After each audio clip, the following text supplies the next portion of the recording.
বিজেপিকে উৎখাত করতে এবার তিনি বলছেন কি দিল্লিতে তিনি আসবেন এবং 26-এ কিছু হবে না আপনাদের, বাংলাতে যা পরিবর্তন হওয়ার সেটা হয়ে গেছে 2011 সালে। 2011 সালে যেটা হয়েছিল সেটা পালা বদল হয়েছে, গণতন্ত্রের পুনঃপ্রতিষ্ঠা হয়। মানুষ যেটা চেয়েছিল যে মানুষ কথা বলবে, মানুষ নিজের মতো করে সরকারের সমালোচনা করবে, মানুষ তার রাজনৈতিক মতামতটা প্রকাশ্যে বলতে পারবে, সেটা হয়নি। মানুষ যেটা পেয়েছে সেটা হলো প্রাতিষ্ঠানিক লুট, মেধার প্রতারণা, একটা ভয়যুক্ত সমাজ এবং মানুষের সমস্ত মৌলিক অধিকারকে বাজেয়াপ্ত করা। মানুষ এই পরিবর্তন চায়নি, তাই আসল পরিবর্তন হবে 2026 সালে।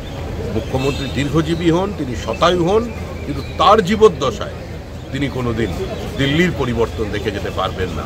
তবে হ্যাঁ, 26-এর পরে অনেকটা সময় পাবেন হাতে, তখন আর ওখানে ব্যস্ত থাকতে হবে না, তখন সারা দেশ একটা পলিটিক্যাল ট্যুরিজম তিনি চালিয়ে যেতে পারবেন। মিলন লজ অ্যান্ড ব্যাংকোয়েট হল, নদিয়া জেলার চাকদায় এই প্রথম অত্যাধুনিক স্বাদে সুসজ্জিত ও শীততাপ নিয়ন্ত্রিত মিলন লজ অ্যান্ড ব্যাংকোয়েট হল।